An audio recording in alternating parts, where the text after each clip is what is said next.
Hey everyone, and welcome to my Procreate 4 demo for the piece I call Robo-Fit. Now, this is going to be kind of a long one, so bear with me. There was a lot of line work that went into this, and this was one of the first ones that I decided to record a lot of off-screen stuff for. I just actually was holding on to it for a really long time and never finished the piece, so this sort of goes back a while and then only recently got finished. What you're seeing here is the base body. I just sort of wanted to do a base body where I had a smaller head size and the body was like athletic and lean but like big. And you'll see here that this piece started off as like this medieval thing. So you see some fur going on there, and then here's some classic armor with some fur cuffs. I thought that could be kind of fun. Then we've got I start following that, big shoulder pads, big chest piece, okay, scrap that.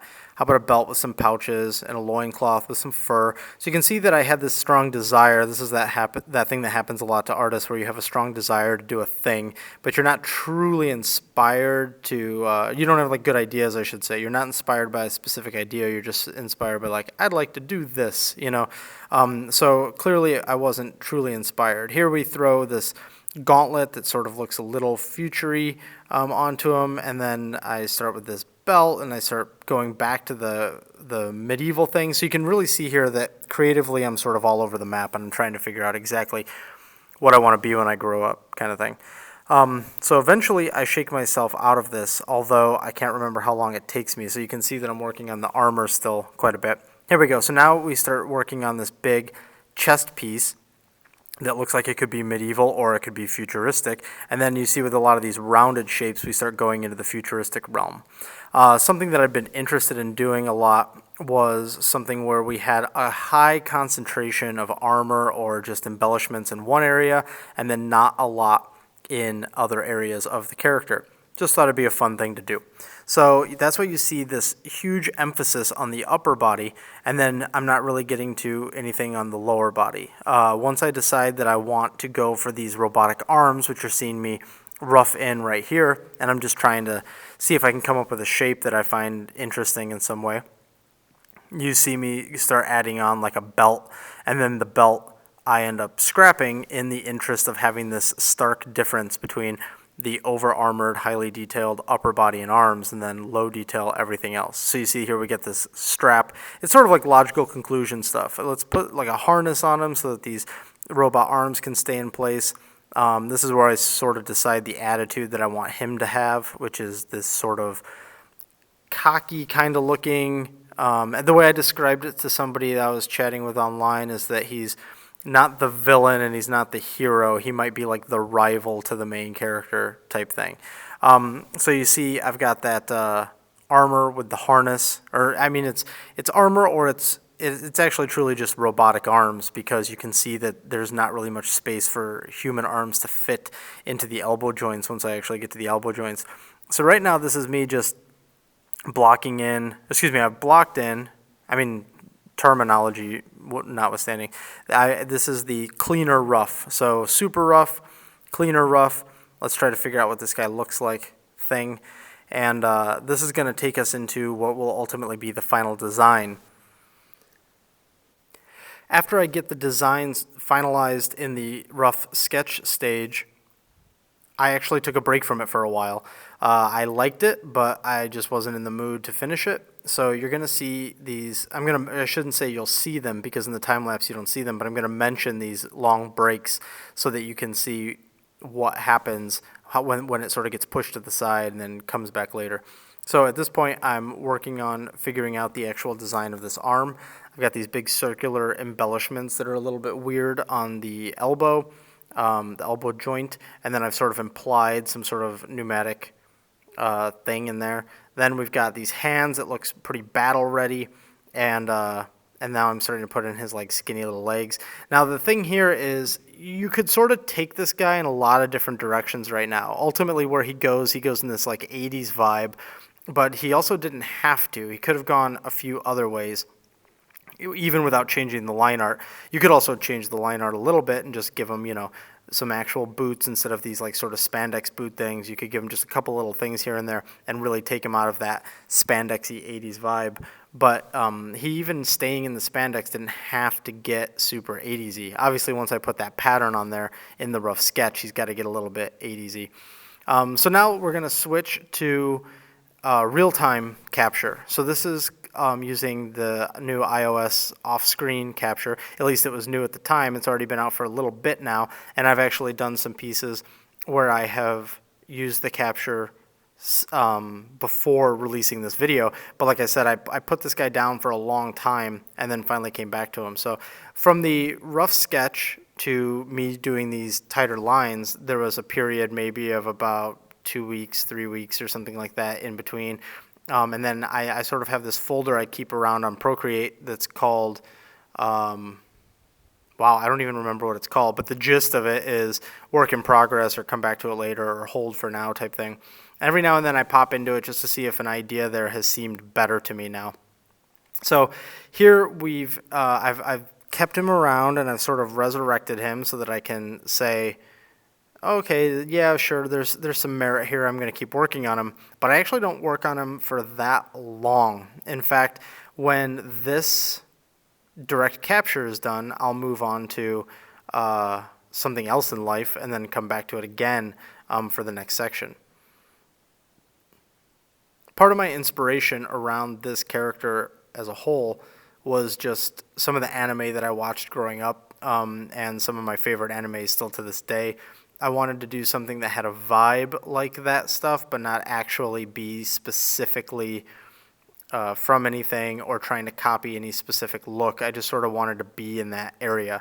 I recently rewatched some of Macross Plus, which Macross Plus is one of my favorite anime, and around the same time was watching some Cowboy Bebop episodes with my son. So I thought it'd be cool if when I got to the coloring end of things, I tried to make it look a little bit like that era of anime where it's sort of high contrast, cell shade.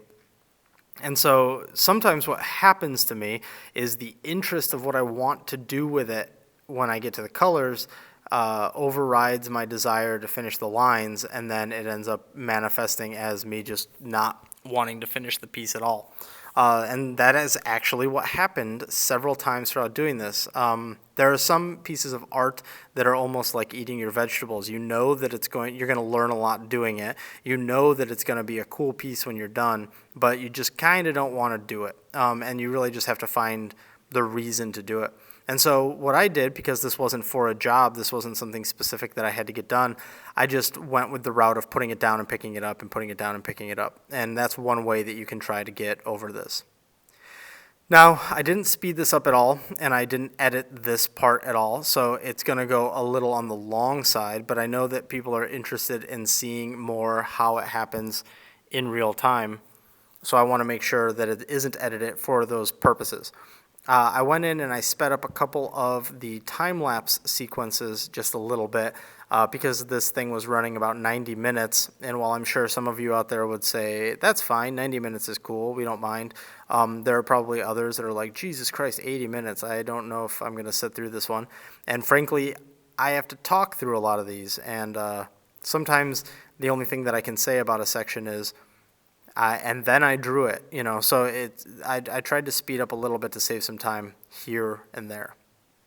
That's another reason why there's not music playing during this one. I understand a lot of people get frustrated by the music I use because it seems repetitive. It's repetitive because it's the easiest thing for me to do. And for the long ones like this, I tend to leave the music out so that you guys can listen to something else in the background.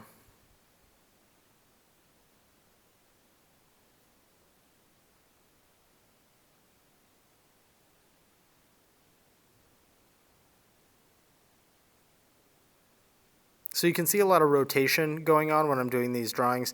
As you know, your wrist likes to move in certain directions and doesn't like to move in other directions. So this is me trying to get over that instead of rotating the entire iPad, which sometimes I'll do, depending on what I'm trying to get at. It's sort of like a sketchbook. You rotate the whole thing.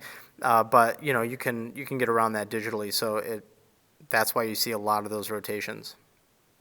You know that I'm right-handed, so for instance, you can assume that like the reason I did that I rotated it so that I could do that like cheek mark was because the arc of my wrist is better going at sort of like a 45-degree angle, bottom left to top right. So I just rotate it because I know that's where I'm going to have to put that line.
Now, even though flipping the canvas is a good way to see if your symmetry is correct, I don't tend to do it just because I'm lazy. So here, just to really make sure that I was getting these ears correct, I wanted to line all of this up just to make sure that that felt okay. So there's just a quick line using straight lines to just try and sort that. You can see that it's all fairly lines up, but the ear was a little high. Since his head is all cockeyed, I wanted to, or I should say just cocked, I wanted to make sure that I wasn't, expressing that a little too strongly by fucking up the anatomy on that ear.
Okay, and that's some of the real time on his face. Now, this is the time-lapse version of it. You can see it plow through fairly quickly.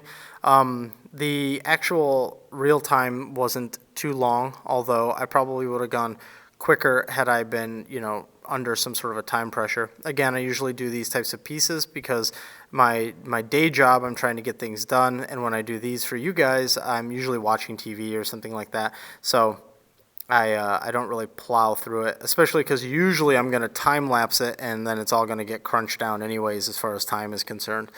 Now, the real-time recording, I try to do that more and more, but my kids and my life at home in general works much better with the time lapse because I put things down and pick it up later. So I'll try to continue to do as much of it as possible, but I don't know how much I'll be able to do. I'll probably likely never be able to do like a full piece.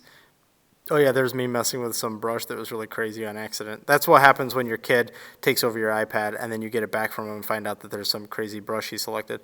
So anyways, I probably won't do a lot of them going forward. I'll never do like an entire piece just because that's really hard for me to pull off regarding like my house and my kids and what time of the day I can record and all those types of things.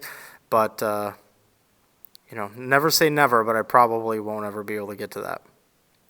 A long time ago, I guess my profile is still there, but I don't take care of it anymore. But I used to use the live stream website, and I had a bunch of painting demos and stuff up there, which were sort of like full-length videos. So if you want to try and knock around and find those, you might find some old Photoshop stuff on there where I'm talking about Photoshop or shooting the shit with chat or something like that. Maybe I'll bring some of that back at some point. It's just not very convenient for me these days.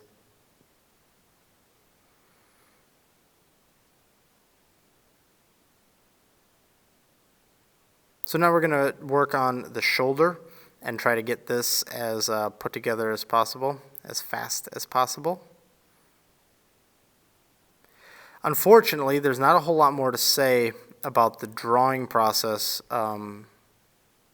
except for just a few areas. So I'm going to just let it play here and you can take a break from my voice for a second, and then I'll come back in when it gets to the next real-time recording.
So here we are in the middle of the next real-time recording section where I'm working on the elbow joints and sort of all the mechanical bullshit that's going on in his elbow here. There are aspects of this that have some degree of logic, although the logic stops very quickly. I'm sure any type of a mechanical engineer looking at this is just screaming at it. It's mostly nonsense, just to try and make it look like there's some robotic guts going on in there. The hope here is to try and establish visually from a design perspective that we have these smooth encasings that give it form and give it style, and by it I mean his robotic arm. And then there are more service-based things where it has to look like this and it has to function like this in order for his arm to work. And that's what we're trying to strike a balance between here is this at least somewhat believable from the fact that it would be manufactured for someone? Does it have enough style and enough look to it and enough utility and enough realism around, well, maybe whoever built this arm couldn't figure out a way to do that thing, cover up that gear or make it look nice or whatever it is. Or maybe it looks like that for a specific reason because he has to have access to that for some reason. So all of this is just sort of design nonsense from the standpoint of it's not like very realistic, but it's trying to take in some degree of realism to at least explain it, to make it seem like it makes sense within the context of the design. Then from just a pure aesthetic point of view, what you're trying to do is also communicate a little bit of the world that this character lives in. So at this point, I know I'm going to color it to look a little bit anime-like. I know I'm going to go for this kind of 80s vibe, and I know that he's got this like leotard on, and he looks athletic, but he's got robot arms. And then I'm putting in these sort of exposed robotic elements. You can tell that or at least I hope you can tell, what's trying to be communicated is that there's some degree of technology at play here, but it's not the most elegant thing you've ever seen. And that sort of goes in with the whole 80s aesthetic, trying to go for that. I just recently heard the term, I'd never heard it before. I think it's, what was it, VHS? No, cassette futurism. Cassette futurism, I believe, is what it was, which is that term for sort of that like 80s futurism thing. And that's I guess you could say what I'm going for here. There's some mechanery involved. There's some sleekness involved. But then there's also like weird color choices that are very 80s. And there's like this, his arms are made of like this off-white because everything from the 80s either was off-white when it was made or over time it aged into looking off-white. And that's really what I was going for. So I hope all that bullshit came through in the design of the arms and the design of these mechanical parts in here. So I'm going to shut up now for a bit. You can watch the real-time rendering of the rest of this, and then I'll come back in again when I spot something that seems like it might be interesting to talk about.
So any type of mechanical symmetry is sort of my biggest fear.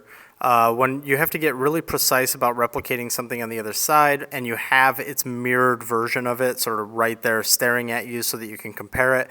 It's not organic, so you can't fudge anything, and it's not asymmetrical. It has to be the exact copy. I mean, that's it's not the hardest thing in art, but it's hard to do when you're just sort of curled up on your couch and you're trying to do a bunch of little fun drawings, and now you have to do something a little bit more on the technical side. So when it came to the other arm, there was probably a 2-week break in between me sketching out that, or I shouldn't say sketching out that arm, finishing all the tight lines all the way until the end of the shoulder that we're on right now. Because I was sitting there going, okay, well, do I have any tricks to get this right? Can I do anything where I just pull this off? And the way that I sort of solved it a little bit, you could see if you go back through the videos, I roughed it in and I duplicated the other arm over so that I could make sure that I was in the approximate range of all of the individual pieces, and then tried my best to then just go through and take my time and rebuild it, basically. It's not really something that you can rush through when you're trying to be that specific. So that was the plan here. If I had drawn the character straight on facing us and had the luxury of being able to flip the thing because he was looking at us straight on, I could have just flipped the arm and gone with something like that. But he's definitely standing in a way where if I had flipped it, he would have looked like he was standing in like a really awkward pose, and I wanted to make sure that I handled it correctly. I didn't take any cheats. And by that I mean specifically cheats. I think a lot of people consider that a lot of art cheating things to be cheating, when in reality it's more just about trying to find the shortest distance and the best solution, and how you can sort of, work smarter, not harder, that type of a thing. But something like that where you would duplicate it and then it would just look weird, I mean, that's a cheat in that case. You're trying to get there really quickly without actually honoring the purpose of the piece.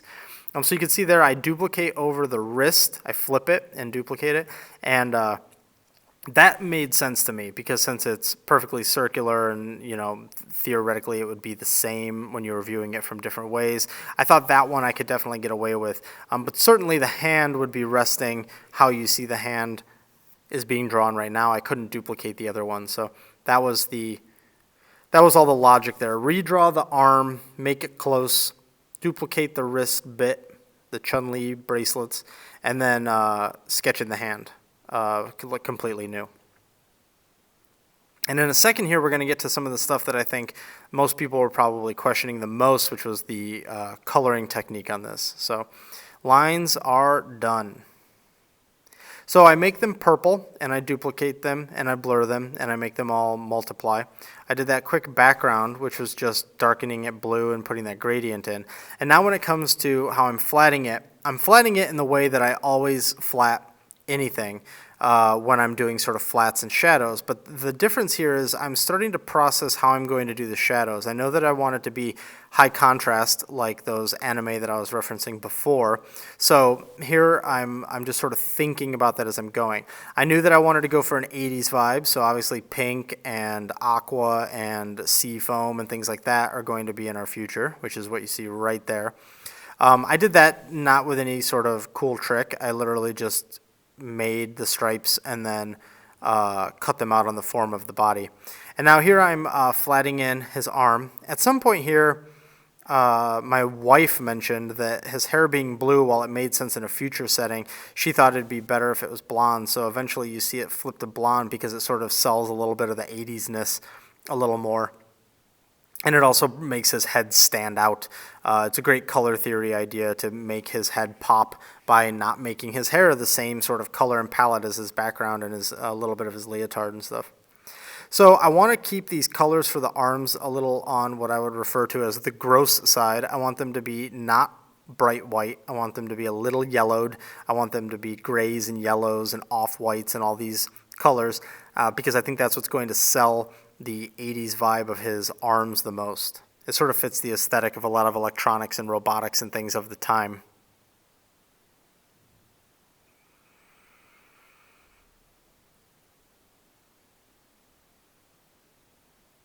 Some of the interiors there I decided to keep silver and actually make them metal.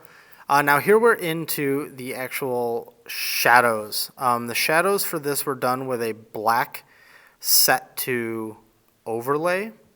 And then I just adjusted the opacity on them. You can see me playing a lot here with how exactly I'm going to do the shadows because it could get very distracting very fast, meaning with it being so high contrast. But I knew that's what I wanted to go with, so you don't see me adjust it yet. I'm still just going to rock with it being at 100%, set to black, set to overlay on top of everything. And I'm doing my usual select paint, select clear method, which I have linked down below if you want to see an exact explanation of how that works. But in general, I'm lighting him just straight down from the top, and because I just think that'll fit the environment that he's in. And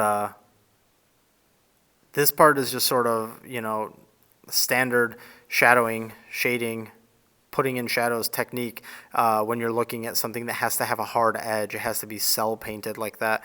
I'm just sort of following that methodology. Now, something that I'm going to get to in a minute, but I'll explain it right now, is when you see a lot of animation things or people replicating animation looks, they'll bloom all of the stuff that's not the shadows. It's a fairly easy trick. I don't exactly know how everybody does it, but right there you can see me do it.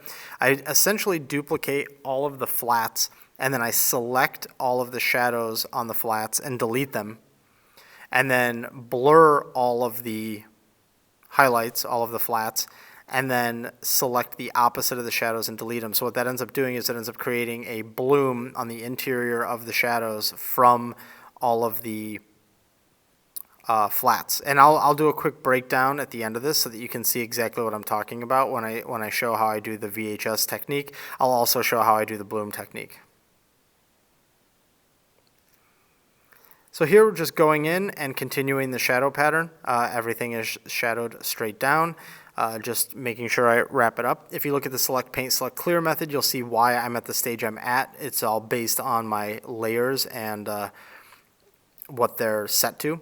So now here I create a gradient black that goes up the body, and then we do a bunch of other crazy stuff here trying to get that 80s look in the background. We do a laser and then duplicate it, blur it so that we get that lasery thing. I used like the light leak brush or whatever it is too to create the little light sparks, which you'll see in a second. Now all of this craziness that's going on, feel free to watch it back in slow-mo again if you want to see what's happening there. I'm going to do a breakdown of it in a second, and then you'll see exactly what it is and why it works. There's that bloom thing again. Now, I retweaked these effects a lot. So you'll see them sort of turn off and turn on and turn off and turn on, and I'm making a tweak and I'm doing a thing and I'm doing it better and I'm doing it worse and all of that. You're going to see all of that broke down for you in 1 second here.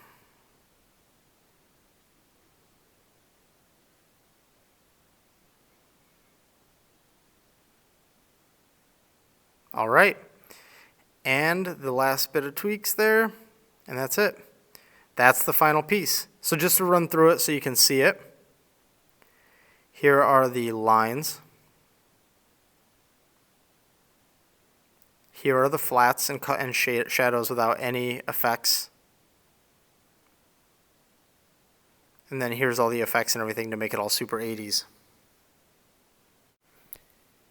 Now let's talk about those 80s vibes. Now, I'm not going to go over how I did the lines, the scan lines, because that's fairly simple. Just create white and black horizontal lines, set the thing to like a multiplier and overlay or something, and reduce the opacity. That's pretty straightforward, and you can find that in a lot of places. There's also one other thing that I do to this image that you cannot do in Procreate as far as I know, which is some chromatic aberration, which I ended up downloading some other random program to do it, but the program kind of sucked and it didn't give me exactly the chromatic aberration I was looking for, and I probably should have just kicked it into Photoshop, but I didn't want to have to get to my computer and all those types of things. So there is chromatic aberration on the image, and it happens at some stage in there. It's not the final pass, it's like one of the sub passes, and then that's the image that gets the scan lines and all the other effects on it. So those are the things that weren't done. Now what I'm talking over here right now is I'm going to show you how to do the bloom on the the animation look to the bloom, and then I'm going to show you how to do some of the VHS effects that I did in the image. So here we've got these three colors, and then with a black brush set to overlay, I'm applying all of the shadows, and then I'm doing the select paint, select clear method, again, linked below, just so that you can see that that's how the entire thing was painted. So the summary of that before you go ahead and watch the select paint, select clear video is I'm selecting the lowest most layer, then I'm painting on the shadow layer, which is on top, and then I move up the stack and I select that and I clear it from the shadow layer, and then I reselect that and then go back to the shadow layer and paint on it, and I repeat that pattern throughout the entire thing. If that sounded confusing, if me explaining that sounded confusing, go watch that video. I explain it in much more detail. So you can see here that this is a fairly high contrast cell shade. I mean, that dark on that purple is quite dark, and the dark on the blue, which is there for a second, it'll clear now, and then when I start painting in, it's very dark. That's if you're going for a certain look. You can also adjust the opacity, change the color of what you're using. Like I said here, I'm using black, so it's going to be the darkest version of doing this, and get yourself different looks. But now here's where the actual trick comes in. I'm going to make the background a blue-gray just so that we can see it all very well. So the actual trick is the bloom on the mid-flats into the shadows. So you can see right here the shadows are black, set to overlay. When I set it to soft light, when I set it to hard light, when I adjust the opacity, you can see that that entire thing adjusts. I'm going to leave it full-blown 100% opacity on overlay. Now I'm turning off the background and I'm turning off the shadow layer so that I can go over to Image, Copy Canvas, and that copies the canvas even with transparency, so that means you get this transparent image, which is dope. And then you can paste, and it pastes it right back on. So now you see I have a duplicate of all of those layers into its own layer. Now I'm going to select my shadow layer and go back to that new duplicate, and I'm going to clear it. So I deleted away from those flats any place where the shadows are. Right there you can see what it looks like.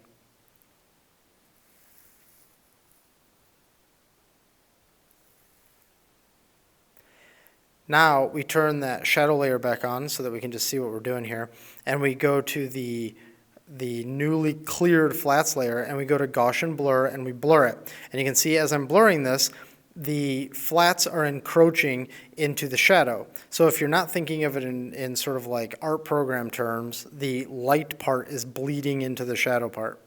Now we go back to our shadows, we select it, and then we select the inverse of that using that little button at the bottom. So now we're selecting everything that isn't the shadows, and then we clear it from that blurred layer. And so now we have the parts of the flats that have bled into the shadows only. We don't have the blur existing elsewhere. Now you could do this in different ways where you might want that blur to be elsewhere. Like for instance, if I were going to bloom out the whole thing, theoretically there would be a bloom around all of the areas that have the highlight, but you might not necessarily want that. So for my piece, I decided to not do that. In the actual piece that we're talking about in this, which is Robo-Fit, I have it set up like you see it right here. Now let's go over the VHS effects. I actually had to go back into my file and double check this just to make sure I remembered how I did it. Let's pull out this old one from a few months ago and use it so that we're not staring at the same piece over and over again. And I'll show you what I do. So first I filled the entire canvas with black just to get a color on there.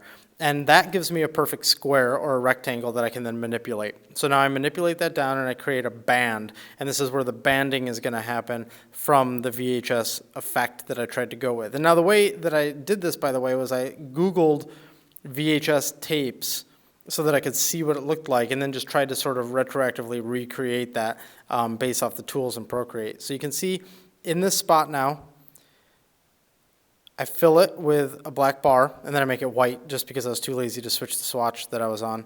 And then I add noise. So we're going to go into the adjustments, noise, and we're going to turn up the noise just a little bit, not too much. But the noise is very, very fine, and we actually want that noise to be big for what we're trying to do here. So we're going to increase the size of this, and depending on the type of damaged VHS sort of look, you might want to do different things here. And then I'm going to clear away all of the excess. So now, right on that banding, we have the noise layer. Then I'm going to go into curves, and I'm going to reverse the curve so that I invert that noise. And then I'm going to use the curves to punch it up a bit too. I want to get those little light parts a little bit brighter, more saturated. There you go, like that, where it's dark and these are punchier and fewer and sort of bolder. Then I go to motion blur and I blur it horizontally just a little bit so that it looks like it's sort of getting pulled like it looks. And then I think, this should be a little bit bigger probably just so that these stand out a little bit more. So I size it up again. And then I go back to that original black bar that I had and I tap all the wrong things and screw it up and then finally realize what I have to do. There we go. So now it's cleared. And now I go to lighten and set it to add. Now see the effect that it has there? That might not be 100% what you're looking for, but that's more or less what I did. I also then went in and did a little bit of desaturation and then duplicate the layers, as you can see here, where I'm trying to get it a little bit punchier in places. And the last thing that I did that I don't do here in this video is I also did just a little bit of erasing away to sort of damage it and make it not look like quite such a clear square banding. But that's basically how I did that look. But the thing that we still need to do is damage the actual image underneath as well. So all I do is I use that same banding and select that image, select the actual image underneath and do another horizontal blur to damage that. Something else you could do is you could even transform that layer to make it look like it's completely jacked like to the side, and then that can give you another cool little look and feel. Now there's one more type of banding that I did because I noticed that there's different ways that the banding can manifest and I wanted to sort of get some other things. So here what I do is I use the smear tool, see right there, to smear it across. But Procreate did a good job at making that look more realistic, and I needed it to look a little bit more artificial. So let's take that banding that we had from before, that box that we were using to trap the banding, and let's put it there, use it as a selection, and then make the smudge, smear, whatever you want to call it, bigger than that box, and then smear across that box. And that'll give it a more artificial look to it. And then you can go in and you can duplicate the noise layer and you can throw that on top of it to give it a little bit more of an effect. You can do a lot of things. There's also a general noise that I put across all of the piece that this video is on. But I'm using a different image here and stuff. So there's a lot of different things you can do.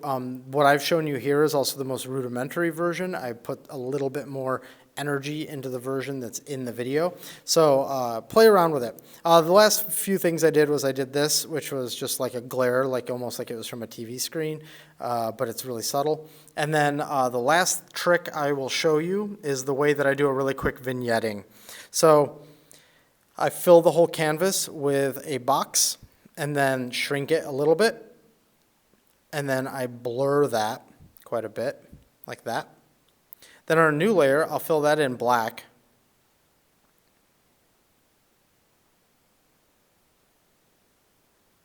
And then I'll select that blurred box and delete away from the black.